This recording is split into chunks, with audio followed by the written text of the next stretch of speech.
작년 여름으로 기억됩니다. 불후의 명곡 토요일 저녁마다 하는 거죠. 저는 나이가 많아서 이 흘러간 노래를 리메이크하는 불후의 명곡을 참 좋아합니다. 작년에 불후의 명곡 전설의 가수 윤복희 편에서 가수 에일리가 여러분이라는 노래를 불러서 아주 장안의 화제가 됐습니다. 이 여러분이라는 노래는 고음에다가 소울이 없이는 부르기 힘든 노래입니다. 그래서 가수들이 리메이크 해가지고 성공한 전례가 거의 없는 노래라고 합니다. 피하는 노래예요. 이 여러분이라는 노래는요, 가수 윤복희 씨의 오빠인 윤한기 씨, 장밋빛 스카프, 아주 옛날 노래예요. 내가 왜 이럴까, 그 노래를 쓰신 분이에요. 지금 목사세요. 그 오빠인 윤한기 씨가 작사 작곡을 하고 1979년 서울국제가요제에서 윤복희 씨가 불러서 그랑프리 대상을 받은 노래입니다. 시리에 빠진 동생을 위로하고 하나님을 찬양하기 위해서 만든 노래가 여러분이라는 노래입니다. 특별히 불후의 명곡에서 윤복희 씨가 같은 크리스찬인 엘리에게 영어로 불러달라고, 2절을 영어로 불러달라고 간곡히 요청을 했답니다. 그래서 엘리가 2절은 영어로 불렀습니다. 근데 그 2절 영어에 계속 he said, he said, he said라는 가사말이 계속 나옵니다. 거기 he said가 바로 하나님을 지칭한다, 그런 사연을 이야기했습니다. 물론 에일리도 탁월했습니다만은 좀 나이가 든 저에게 있어서 이 여러분이라는 노래를 리메이크해서 가장 제 마음에 울림이 있고 감동이 있었던 사람은 몇 년 전에 나는 가수다 2회 때 임재범 씨가 불렀던 여러분이었습니다. 짧게 깎은 스포츠 머리, 반항적인 눈빛, 그리고 아주 무거운 중저음의 그런 목소리에 듣는 청중들이 내내 눈물을 훔쳤습니다. 사실 우리나라를 들썩하게 했던 그런 기억이 있습니다. 특별히 임재범 씨의 여러분에는요, 한많은 그의 인생의 소울이 느껴져서 더 감동이 있었습니다.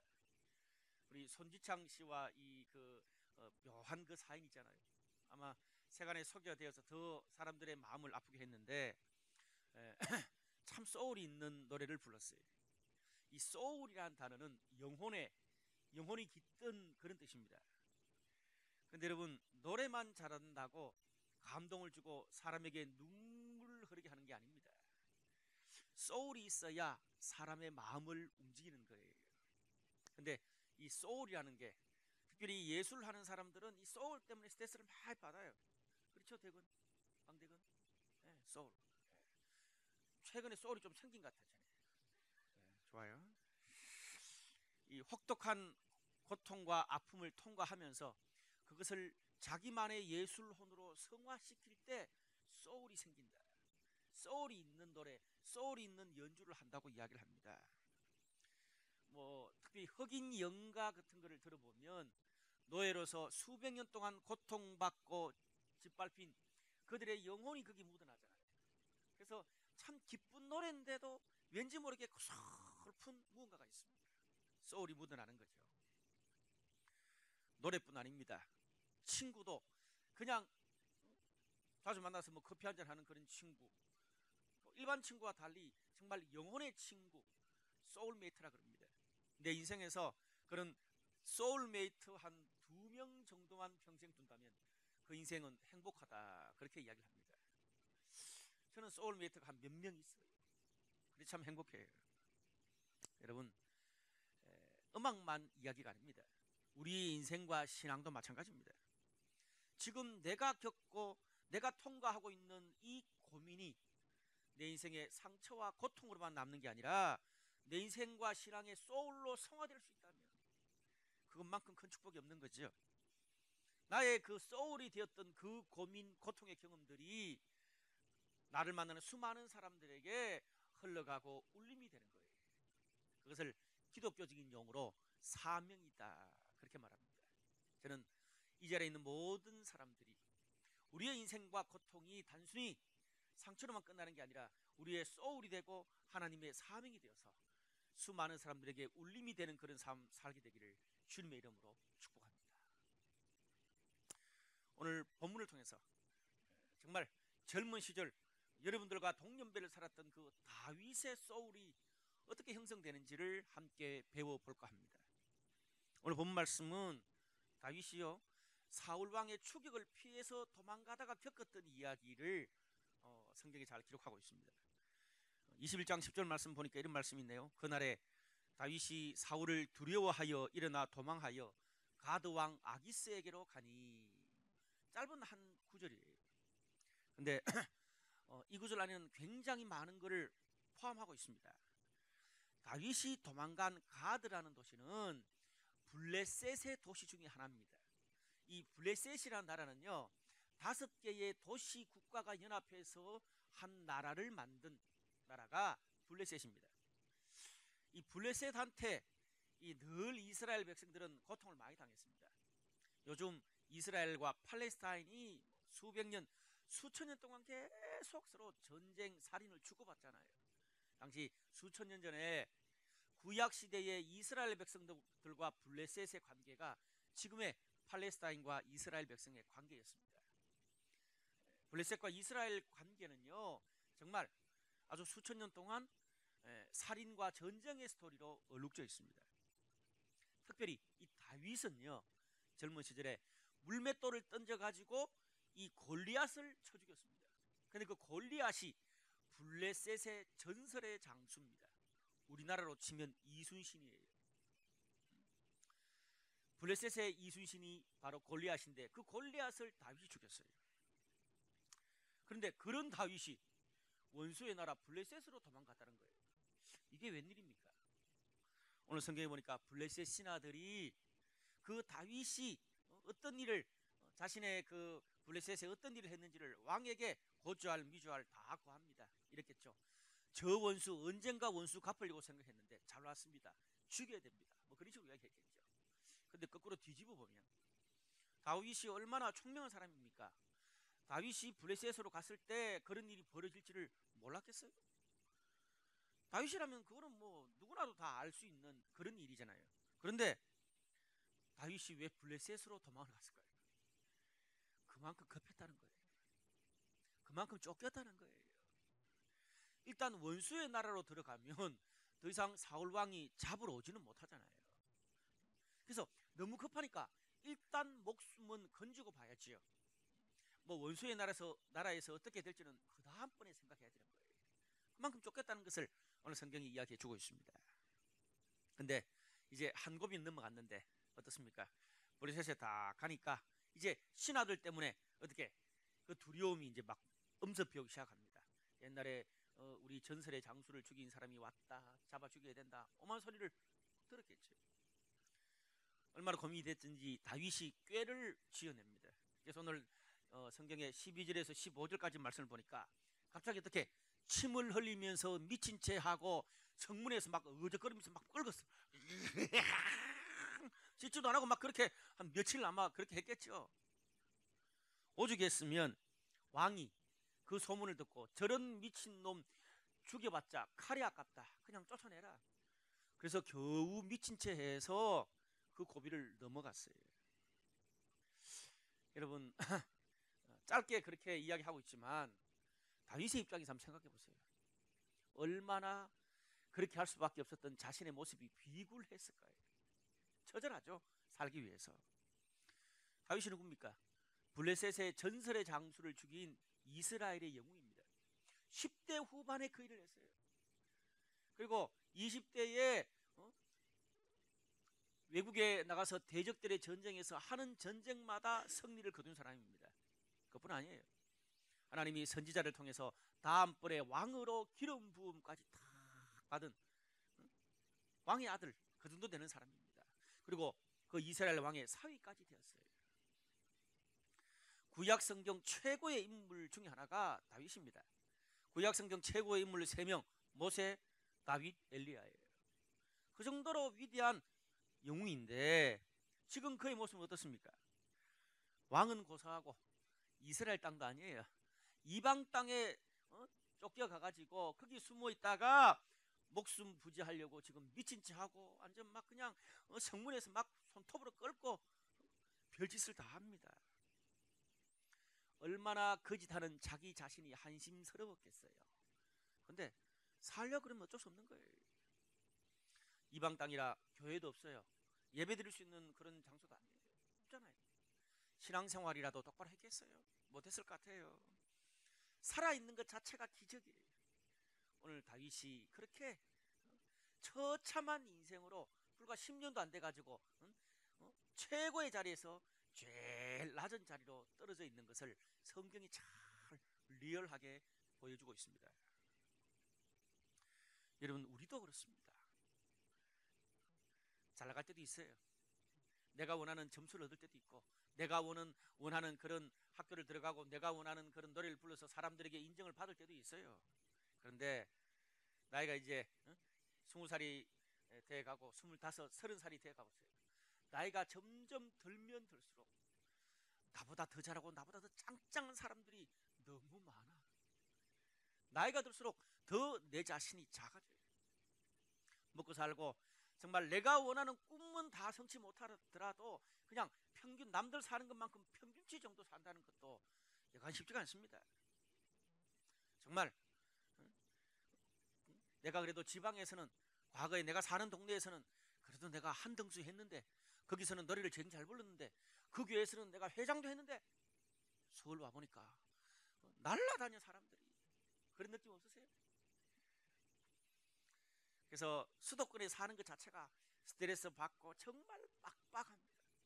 그렇게 빡빡하게 연주하고 빡빡하게 공부하고 빡빡하게 알바하고 빡빡하게 학원 다녔는데 특별하게 뭐 열매가 있는 것 같지도 않고 결과가 확 좋아지는 것 같지도 않아요.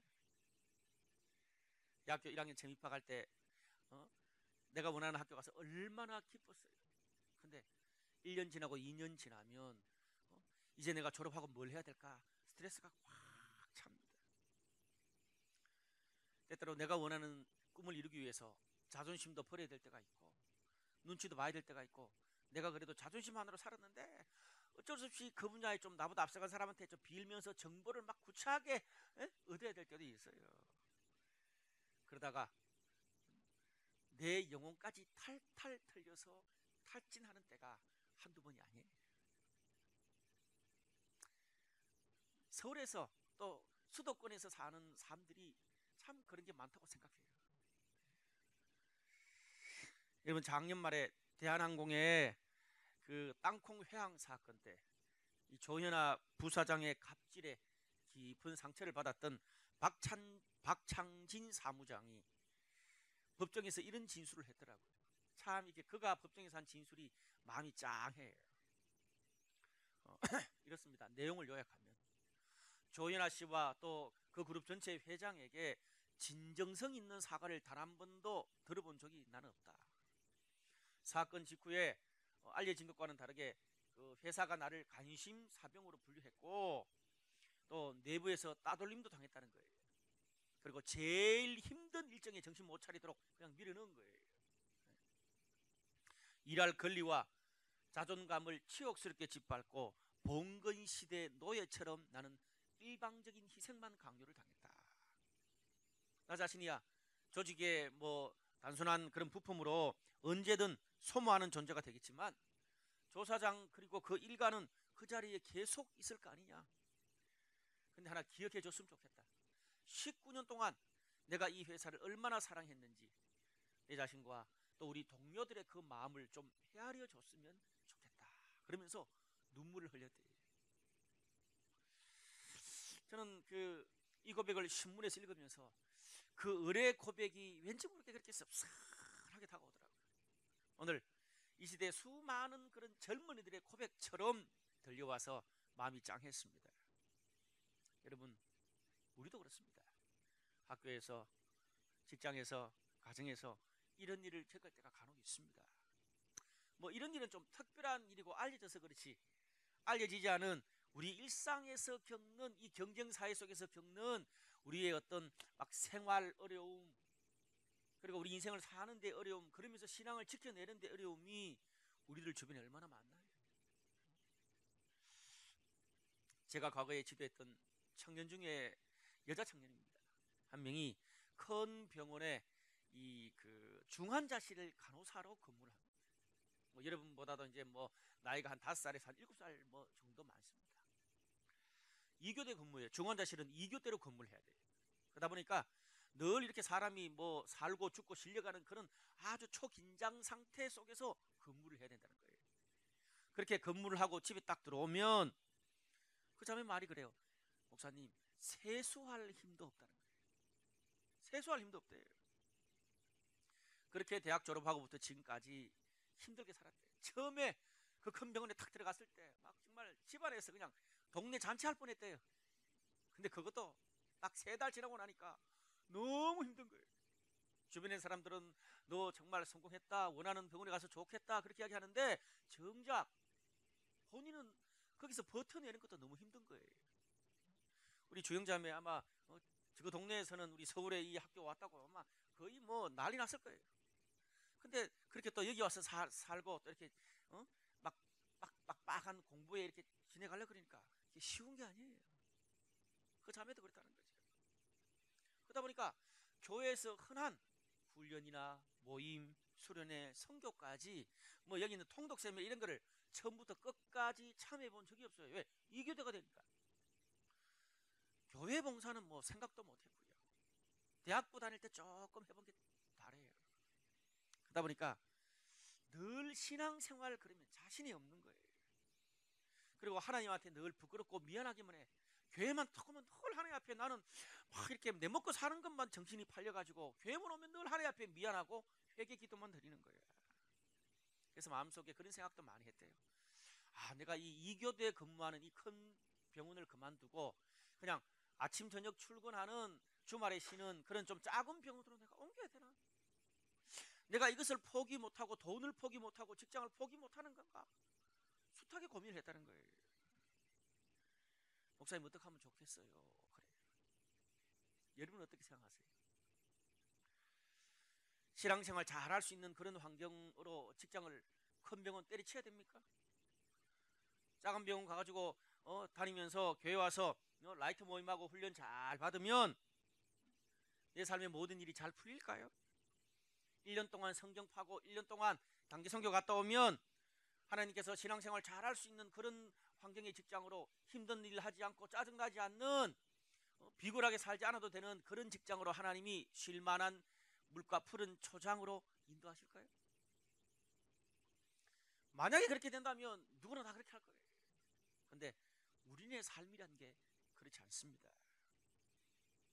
제가 여러분의 마음으로 요즘 이 시대를 사는 젊은이들의 마음으로 제가 대학생들, 직장인의 마음으로 성경을 한번 읽어봤어요.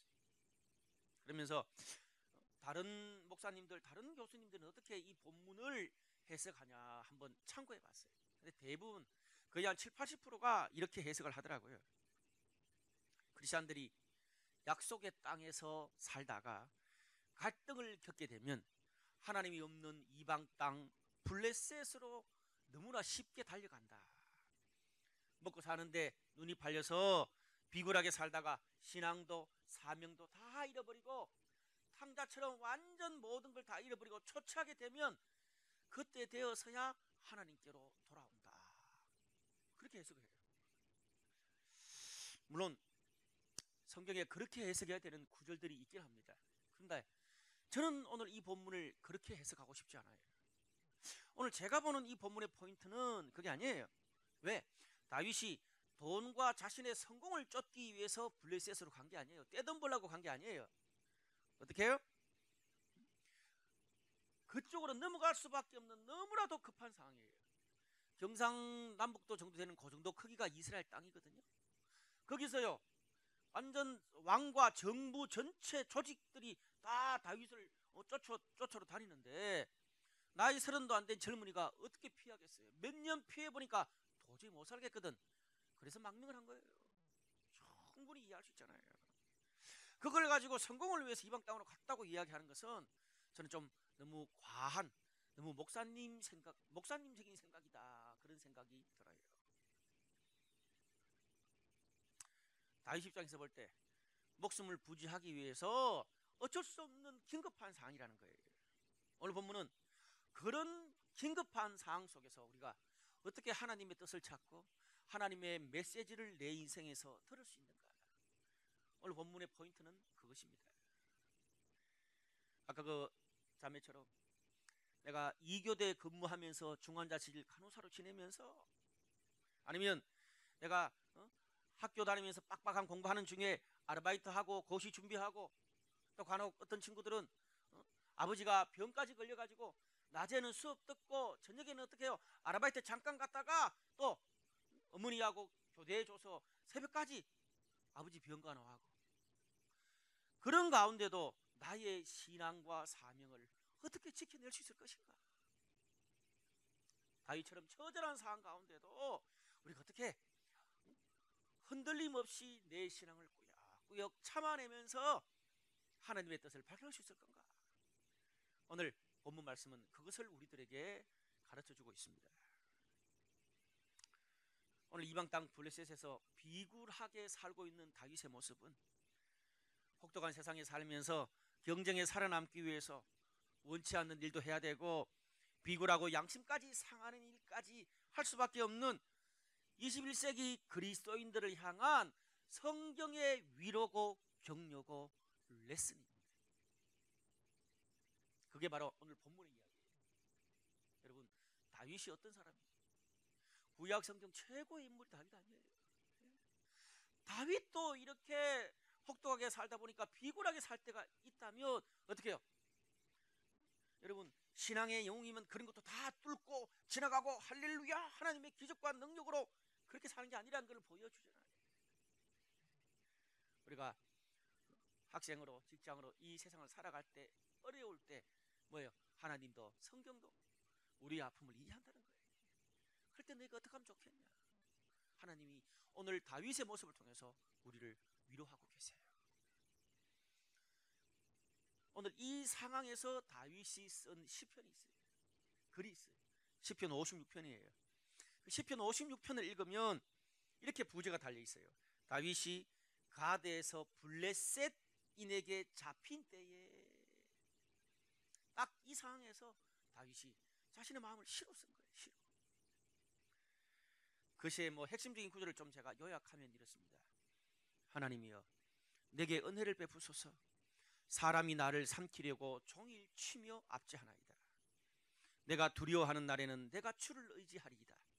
나의 유리함을 주께서 계수하셨사오니 나의 눈물을 주의 병에 담으소서.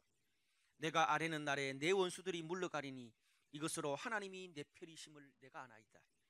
내가 하나님을 의지하여 그의 말씀을 찬송하며 여호와를 의지하여 그의 말씀을 찬송하리이다.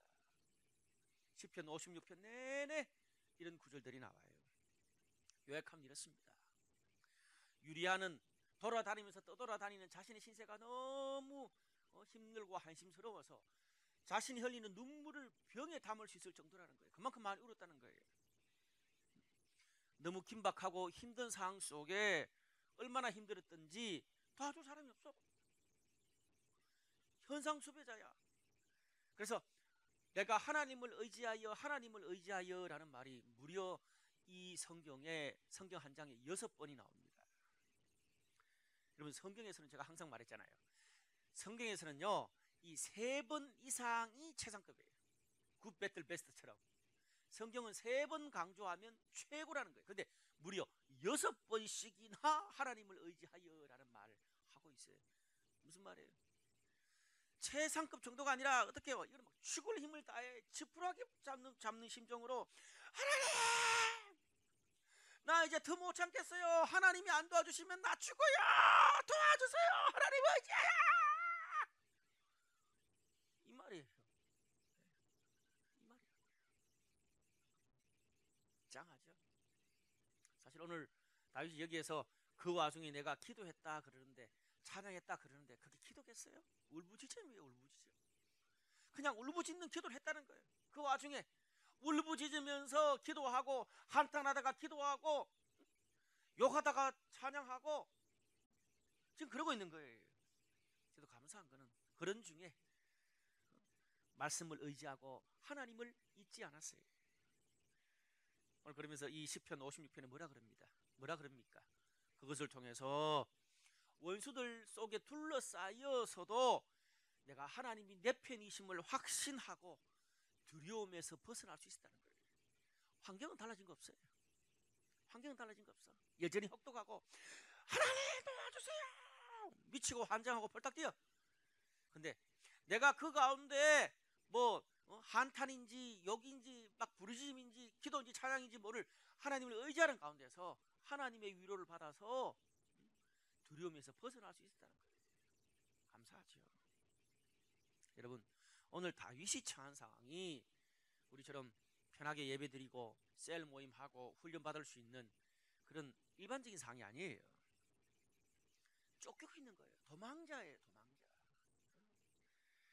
쫓기면서 순간 기도하고 순간 하다 죽는 거 아닌가 그런 중에서도 그렇지, 하나님이 그때 나에게 하신 나를 보호하신다 지키신다. 그때 내가 최근에 너무 힘들어서 큐티는 못했지만 3개월 전에 6개월 전에 큐티했던 말씀 목사님 했던 그때 아니면 과거에 청소년 시절에 순회했던 목사님 하셨던 그 말씀 붙잡고 근근히 버티고 있는 것을 보여주고 있습니다. 하지만 그런 급박한 순간에 하나님을 의지할 때 하나님의 응답도 그만큼 빠르다는 것을, 강력하다는 것을 우리는 경험을 통해서 알 수 있습니다. 여러분, 수능고사나 면접 볼 때 어땠어요? 우리 그 학교 들어갈 때 어땠어요? 그럼 들어갈 땐 좋았는데 막 그 시험 막 그 담당관 앞에서 막 연주할 때 그냥 평상시 기도하는 그때 하는 기도는 진짜 막 그냥 하나님 내 붙여주시기만 하면 그렇잖아요. 다르잖아요. 여러분, 인턴 뽑을 때 혹시 면접 보는 분 계세요? 여기 뭐 직장인들도 좀 있는데 직장 들어가기 직전에 막 면접 본 적 있어요? 아니면 기획사 담당자들 앞에서 노래하면 한 적 있어요? 딱 끝마치고 나면 그냥 온 힘이 빠져가지고 기절할 정도입니다. 여러분, 그때 하는 기도하고 우리가 지금 이런 일상의 상황에서 기도하는 것은 차원이 달라요. 저는 어제 오늘 지금 그렇게 계속 기도하고 있습니다. 우리 강남의 예배 공간 때문에 갑작스런 그런 일이 터져가지고 계속 순간순간 기도하고 있습니다. 어젯밤에 잠도 잘 못 잤어요. 잠자고 있으면서 계속 생각이 드는 거예요. 막 돌아가는 거예요. 이렇게 이런 상황이면 어떡하지? 1 그러면 1-1로 반응하고 2 그러면 2-1로 반응하고 1, 2, 3, 4, 5 1-1, 2-1 오만 생각이 막 돌아가는 거예요. 나는 생각하지 않으려고 그러는데 나도 모르게 돌아가. 그래서 계속 기도하는 거예요. 예배 드리고 있는데도 자꾸 생각나. 기도하고. 여러분, 내가 정말 중요한 그런 결단의 상황 그게 앞에 닥치면 다윗처럼 하나님을 의지할 수밖에 없습니다. 근데 중요한 것은 하나님도 우리 상황을 아세요? 그렇게 위급한 시간에 우리가 한탄하고 떨기만 하는 것이 아니라 다윗처럼 하나님을 기억하고 찬양하고 기도하고 하나님 말씀을 붙들 수 있다면 세상 한중간에서도 하나님의 평안을 경험할 수 있습니다. 다윗이 보세요. 쫓겨가면서 미친 체 하면서도 그 가운데도 하나님을 의지하면서 그 모든 두려움에서 벗어났다는 거예요. 시험 준비하는 압박감, 성적을 올려야 되는 압박감, 그리고 내가 미래의 길이 보이는데 그 길로 가기 위해서 막 하다 보니까 그 압박감, 그 가운데서 막 내 내면은 사람들 앞에서는 그렇지 않았지만 내 내면은 막 그냥 하루에 몇 번을 더 시소를 탑니다. 좋았다가 싫었다가 얼었다가 자살했다가 울었다가 웃었다가. 근데 뭐예요? 그 가운데 하나님을 의지할 때 하나님이 내 마음 가운데 평안을 주시겠다고 다윗을 통해서 말씀하시는 거예요. 아멘. 그게 신앙이고 하나님이기 때문에 우리가 주일날 이 멀쩡한 날 와서 예배 드리는 거 아니에요. 꾸벅꾸벅 졸면서도. 오늘 다윗에게 주셨던 그 은혜 이 자리에 있는 우리 모두에게도 주시기를 간절히 바랍니다. 제가 아는 청년 중에 이번에 남자예요. 뭐 그 친구도 여러분보다 한 5살에서 한 뭐 10살 정도밖에 안 많은 친구입니다. 근데 이 친구도 대학 졸업하고 나름 직장에 잘 들어갔어요. 뭐 꽤 알려진 직장에 들어갔어. 근데 밖에 돌아다니는 거 좋아하고 사람 만나는 거 좋아하니까 사무실에서 하루 종일 있는 것보다는 영업 파트를 선택해서 처음 한두 달 너무 좋아하더라고. 목사님 저는요 밖에 돌아다니고 그리고 사람 만나고 막 이런 거 좋아합니다. 그런데 그것도 직업이 한번 대보라지. 영업직이었대요. 아침 한 뭐 거의 한 7시 전에 집에서 출근해야 된대. 근데 영업직이다 보니까 서울, 경기, 충청도까지 커버해야 돼. 그러니까 하루 종일 운전하는 거 하루 종일 하루 종일. 그리고 왜냐하면 퇴근 시간이 그렇게 늦지 않아. 회사가 처음 그러더래. 퇴근 시간은 꼭 지켜준대. 7시 전에는 다 퇴근한대. 아니 7시 퇴근하면 뭐해? 충청도 대전인데. 이걸 모른 거야 이걸. 회사가 그렇게 만만하지 않아요. 그러니까 7시에 퇴근해서 대전에서 올라 그러면 집에 오면 10시야. 차 막히니까. 거의 집에 오면 뭐 10시 넘어서 집에 온다는 거예요. 굉장히 피곤해. 그렇게 한 몇 년 살고 나니까 지쳐가지고요. 다른 직장 가려 그러니까 또 나이도 들고 뭐 이렇게 좀 본인도 좀 하나님께 집중하고 좀 영적으로 집중하고 말씀과 기도에 집중하려 그러는데 돼요? 안 되는 거예요. 차마 타면 그냥 막 짜증나는 거예요. 욕하고 막 스트레스 받는데 옆에 끼어들고 그러면 야이 쌍놈 새끼야 그러면 욕 막 하고 어? 그러니까 막 하다 보면 또 마음 상하고 늘 영혼이 침체되어 있다는 거예요. 그래서 저한테 상담을 했어요. 어느 날. 목사님 어떻게 하면 좋겠습니까? 쥐도 어떻게 하는지 모르는데 내가 어떻게 하는지 어떻게 알아? 근데 뭐 이렇게 삶을 보니까 너무 빡빡해서요. 뭐 어떻게 영적으로 좀 회복될 수 있는 거를 권하기가 쉽지 않더라고요. 토요일도 뻑 한번 불려가야 돼. 제가 말해줄 수 있는 게 이게 다였어요. 야, 이 친구야.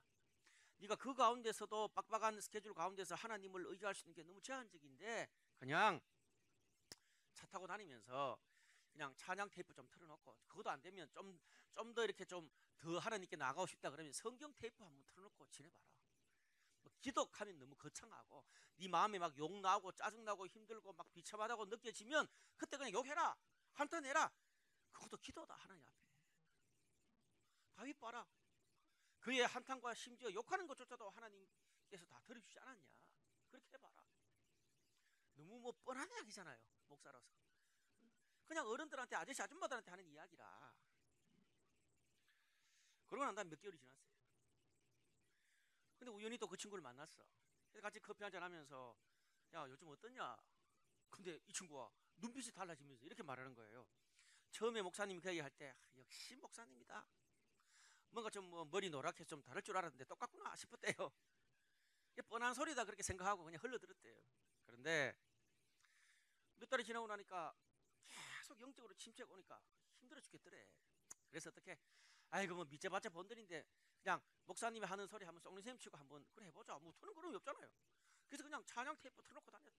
자기가 좋아하는 찬양 테이프 마크스 거뭐 틀어놓고 예수 누난 거 틀어놓고 때또 한 번씩 유행가 또 틀어놓고 그리고 잘 안 되는데 아이고 어떤 날은 그냥 조금 이렇게 컨디션이 좋을 때는 성경 테이프 있잖아요. 대주 하나님이 천지를 창조하신 하나님 그것도 한번 틀어놔봤대. 자기 스타일이 안 맞지만 그냥 일주일만 한번 해보자 그렇게 생각하고 일주일을 그냥 그렇게 한번 해봤대. 근데 뭐라고 하는 줄 아세요? 평상시에는요 한 오후쯤 오후 서너 시쯤 되면 스트레스 받아가지고 욕이 그렇게 많이 나온대요. 목사님 제가 욕을 이렇게 잘하는 사람인지 교회 셀 모임에서는 모릅니다. 짜증도 너무 많다는 거예요. 그런데 그렇게 한 일주일 틀어놨는데 나도 모르게 찬양이 중얼중얼 나오더래 갑자기. 응? 찬양이 중얼 주의 옷자락 만지며 주의 뭐 갑자기 나도 그렇게 막 나오더래. 사람이 그렇잖아요. 계속 틀어놔보세요. 저도 집에 자주 틀어놓거든요. 나도 모르게 막 찬양을 우리 와이프 그래 세수하면서 왜 당신 뭐 그 찬양을 뭐 불러 그래놓고 하루 종일 부르면 쥐도 따라해. 사람이 그렇잖아요. 자기가 그런 자기를 보고 놀란 거야. 어? 짜증과 욕을 하는데 갑자기 이렇게 그런 어떤 찬양이 흥얼거리면서 나오니까 자기도 신기했어. 그러다가 힘든 일이 있는데 막 갑자기 나도 모르게 그때 왜 낭독 성경 그 별거 아니겠죠. 대주하나님의 천지 창조 막 이렇게 너무 기계적으로 읽는 그때 읽었던 마음에 와닿았던 말씀이 한 구절씩 생각이 나요. 이것 봐라. 그래서 그 다음 주부터는 자기가 좀 의식하면서 털어놓고 성경을 쭉 읽는 걸 한번 느껴봤대요. 의식하고 그 다음 주 해보니까 좀 더 달라지더라는 거야. 그때부터 재미가 붙기 시작했어. 그리고 차 타고 다니면서 혼자 쭝얼쭝얼거리면서 욕부터 시작했대. 자기 영업부장 욕, 셀 멤버 중에 마음 안 드는 그런 지지배 욕, 친구들 욕, 선후배 욕, 엄마 아버지 욕부터 하여튼 꽉 차인 욕부터 하기 시작했대. 뭐 SB부터 시작해서 막 오만냥 욕 다 한 거야. 하나님 이럴 수가 있습니까? 미친년들, 미친놈들. 하여튼 그래서 한 일주일 욕만 했대. 그러다가 쭝얼쭝얼 하다가 어느 날 막 자기 신세를 하나님 앞에 그냥 기도하는 게 아니라 이야기했대. 짜증나서. 근데 어느 날 막 그렇게 하나님 앞에서 욕하다가 자기가 울은 거야. 은혜 받은 거죠. 목사님, 욕하다가도 울 수 있습니까? 욕하다가. 그래, 자세 안 놓고 옆에서 울었다는 거야. 그때부터 이렇게 이야기하더라고요. 목사님, 제가 기도를 새롭게 이해했습니다. 시편에 보면 다윗이 원수들을 욕하고 벌주고 발로 밟으소서 그런 이야기가 있는데 그것도 기도인 줄 제가 몰랐습니다. 그때로 자기가 이제는 차 탈 때마다 막 이야기한다. 막 중얼중얼 욕부터 시작해서 오만하게 다 하고 목사님 욕 한 1시간 하고 나면 그다음에 속이 후련하대. 그러면서 기도하다 보면 어느 날 울고 있고 어느 날 중보기도 하고 있고 그렇대. 이제는 차 타는 게 짜증나는 게 아니라 기다려집니다. 참 신기하죠. 여러분 얼마나 멋진 신앙입니까? 우리는 신앙 그럴 때에 막 기도원에 가가지고 막 부흥의 불길 타오르게 하소서 막 성령 받고 비전 받고 그런 것만 아주 멋들어진 거라고 생각합니다. 물론 고등학교 때 대학교 때는 그런 게 멋들어진 신앙입니다. 이제 대학을 졸업하고 직장생활 한번 들어가 보세요. 저는 그 친구 이야기를 들으면서 얼마나 감동받은지 몰라요. 이것이야말로 쫓기고 빡빡한 일상생활 가운데서 세상 한가운데서 어떻게 우리가 하나님의 임재를 느끼고 살아가는지를 보여주는 너무나 강력한 신앙의 모델이에요. 여러분, 오늘 성경은 쫓기는 다윗의 삶을 통해서 원수의 땅 한가운데서도 우리가 어떻게 하나님을 의지할 수 있는지를 보여주고 있습니다. 여러분, 우리가 아무리 힘들다 그래도 다윗보다 힘들진 않잖아요. 지금 FBI가 막 쫓아옵니까? 아니잖아요. 여러분, 우리가 영업하는 하루 종일 영업하는 청년이나 이교대라는 간호사 누나보다 더 바빠요? 아니잖아요. 지하철 타고 학교 갈 때 좀 멍 때리지 말고 그냥 틀어놔 보세요. 그냥 그거 가서 갔다가 옆에 같이 막 붙어있는 자매의 향기 나는 샴푸 냄새 맡지 말고 멍 때리지 말고 또 나도 차양 테이프 틀어놔 보고 나도 생 테이프 틀어놔 보고 내가 있는 곳에서 할 수 있는 하나님을 향한 그런 의지를 표현해 보세요.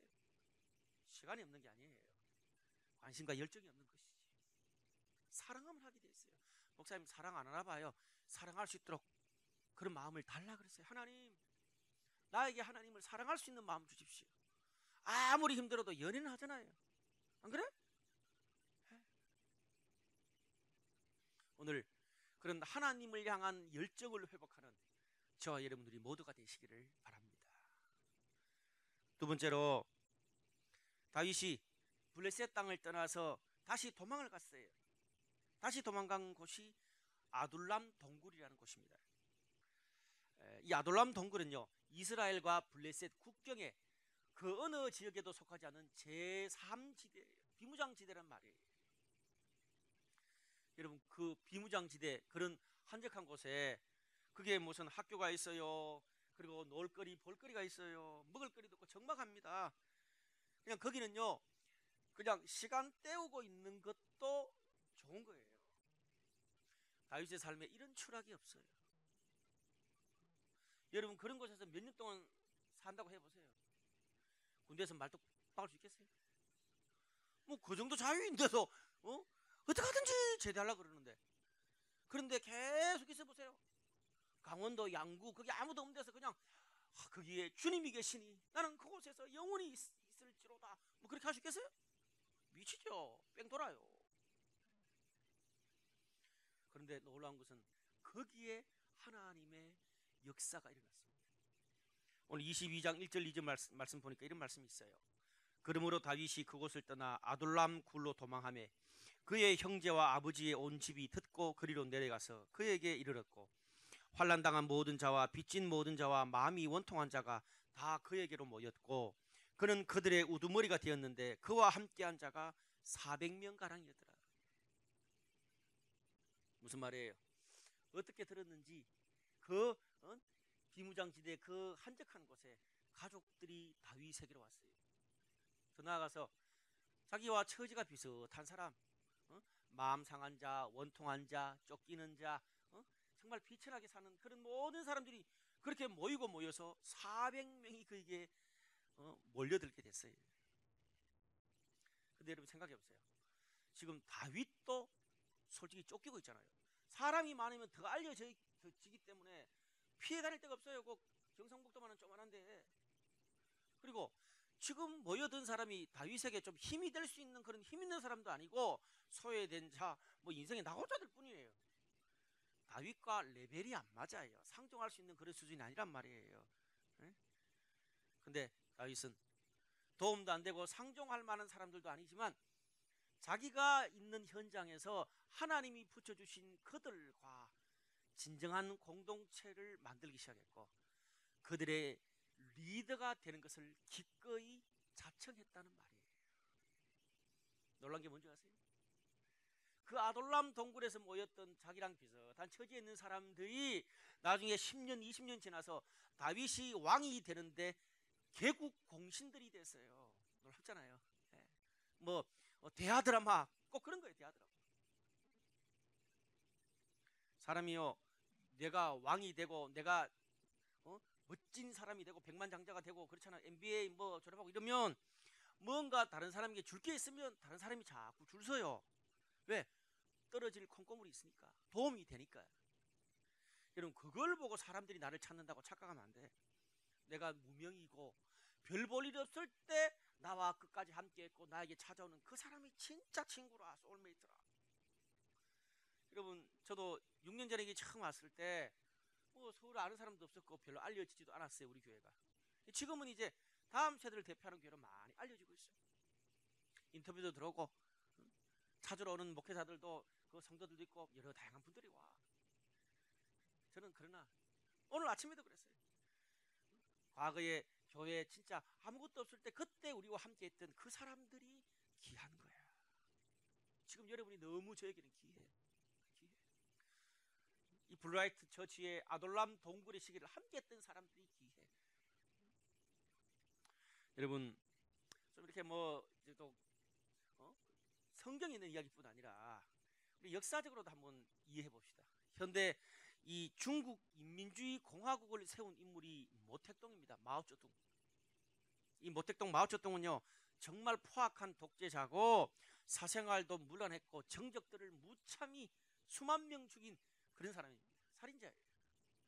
근데 그런 그가 어떻게 그 거대한 중국 땅을 공산주의의 손아귀에 넣을 수 있었겠어요? 사연이 있더라고요. 청나라 말기에 이 청나라가 일본에 망했어요. 그 일본 사람들, 일본 군대를 몰아내기 위해서 이 여러 이 청나라의 군벌들이 합쳐서 그 일본 사람들 몰아냈어. 그리고 자기들끼리 싸워서 다 정리하고 마지막에 장개석이 이끄는 국민당, 지금의 대만으로 간 군대들이죠. 그리고 모택동의 공산당. 처음에는요, 이 장개석의 국민당이 서구 열강의 도움을 받아서 너무 힘이 세고 모택동의 공산당은 제비가 안 된 거예요. 상대가 안 된 거예요. 그러다 보니까 완전 빨치산처럼 국민당에게 쫓겨가지고 산으로 들로 전 중국을 다 쫓겨다녔어요. 모택동의 공산당이. 근데 모택동 이 사람 참 독특한 사람. 자신이 쫓겨가면서도 군대에게 내린 명령이 있었어요. 최고 한 가지 지킬 명령이 뭔지 아세요? 군대들이 쫓겨가면서도 아무리 배가 고프고 힘들어도 가난한 백성들의 그런 재산을 노략질하거나 빼앗지 말아야 돼. 그저 주면 먹지. 만약에 배고프다고 닭 잡아먹고 재산 뺏고 뭐 분여자를 겁탈하고 그러면 바로 총살시켜버렸어요. 그 배고픈 중에도 추수할 때 벼베 주고 집 고쳐주면서 인심을 얻었어. 처음 쫓겨갈 때 모택동의 공산당 군대가 10만 명이었대. 근데 368일간 쫓겨다녔어. 그러니까 1년하고도 3일이야. 거의 1년을 쫓겨다녔지. 1년 동안 전 중국을 9,600km를 걸어서 도망 다녔대. 9,600km. 10만 명이 산으로 들러. 그러다가 1년 딱 쫓겨다니고 나니까 7,000명 살아남았대. 그 정도로 힘든 이 도망자 신세로 살았어. 그걸 모택동의 대장정이다. 그렇게 중국 역사는 기록해요. 놀라운 것은 쫓겨다니는 그 이 동안에 그런 정책을 펴면서 중국 농촌과 그런 방방곡곡에 공산주의의 이념을 알리는데 너무나 호기가 됐다는 거예요. 그래서 농민과 못 사는 사람들의 절대적인 지지를 받아서 전 중국을 손아귀에 넣었다. 역사가들은 그렇게 평가합니다. 뭐 그게 맞다 틀리다를 떠나서 어떻든 그걸 알았던 사람이에요. 여러분, 세상은요 기본적으로 끼리끼리 놀게 되어 있습니다. 공부 잘하는 사람은 공부 잘하는 사람끼리, 공부 못하는 사람은 공부 못하는 사람끼리, 사장은 사장끼리, 비정규직은 비정규직끼리, 유학파는 유학파끼리, 고졸은 고졸끼리, 서로 대화가 통하는 사람끼리 만나고 놀게 되어 있어요. 그래야 인맥도 형성하고 수준도 맞을 거 아니에요. 반대로 치면 괜히 나보다 너무 수준 높은 사람들하고 있으면 자존심 상하잖아요. 그럴 필요 없고, 그래서 끼리끼리 노는 거예요. 세상을 살려면요 그런 것도 좀 알 필요는 있어요. 그런데 교회는 그렇지 않습니다. 교회는 오늘 여기 나오는 본문의 아둘람 동굴처럼 다윗과 비주류들이 사자와 어린 양이 함께 있는 곳이 교회예요. 잘난 사람 못난 사람, 아이와 어른, 강남 사람, 홍대 사람, 대학생과 직장인들이 함께하는 공동체, 그게 교회입니다. 오늘 다윗이 함께 있었던 이 아둘람 동굴 공동체는 이 땅의 진정한 교회의 모델을 잘 보여주고 있습니다. 물론 여러분 이게 쉽겠어요? 쉽지 않아요. 끼리끼리 노는 것을 뛰어넘기가 쉽지 않아요. 근데 아무리 힘들다 그래도 신약 성경을 보세요. 전 세계에서 프라이드가 가장 센 사람들이 헬라인들이라. 근데 그 헬라인들의 식민지로 사는 가장 신앙적으로 고집이 센 사람들이 유대인들이라. 헬라인과 유대인들이 에베소서에 보면 예수의 십자가와 성령의 능력 아래 하나의 공동체로 연합했다. 그 고백을 하고 있습니다. 바울이.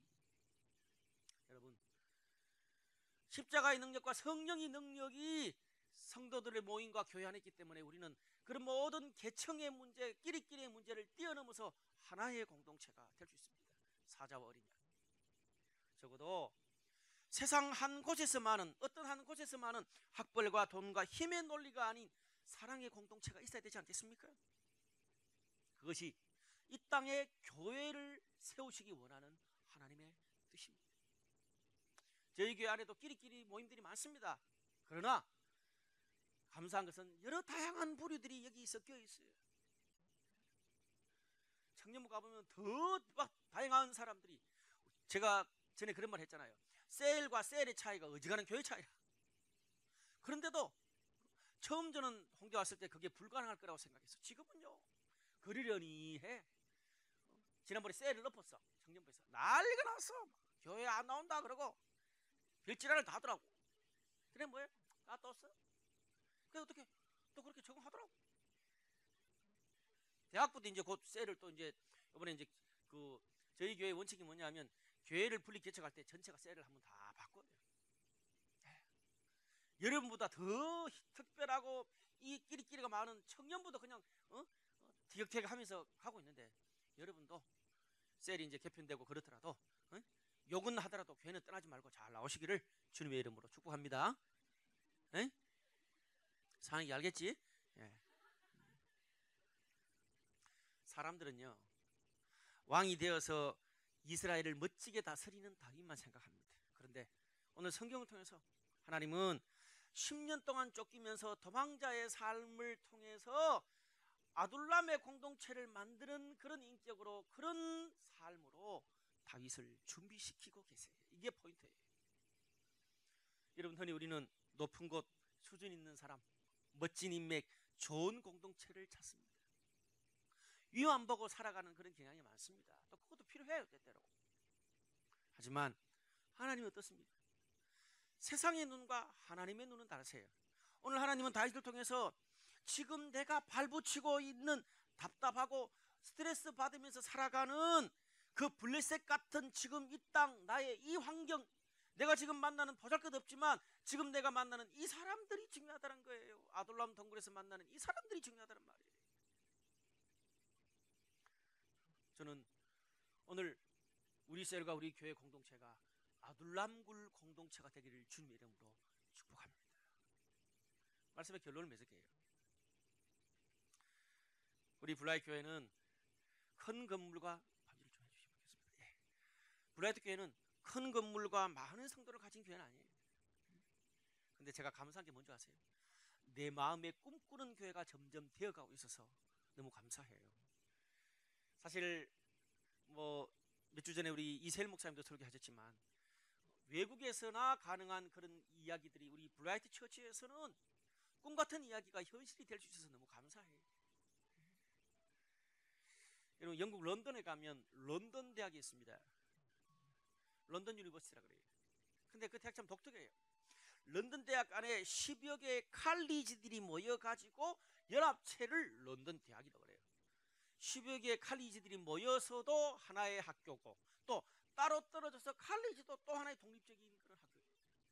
참 재밌죠. 저는 그들이 참 어떻게 이렇게 성경적인 이런 것들을 지혜롭게 알게 됐냐 이런 생각이 들어요. 저는 블라이 처치를 개척하면서 우리 블라이 처치가 개척되는 여러 교회가 이랬으면 좋겠어요. 블라이 처치 홍대 그리고 이번에 개척된 블라이 처치 강남 둘 다 독립된 교회예요. 홍대는 이세일 목사님이 또 강남은 제가 떨어져서도 독립된 교회고 합쳐도 하나의 교회예요. 앞으로 개척될 수많은 교회가 이런 연합이 될 거예요.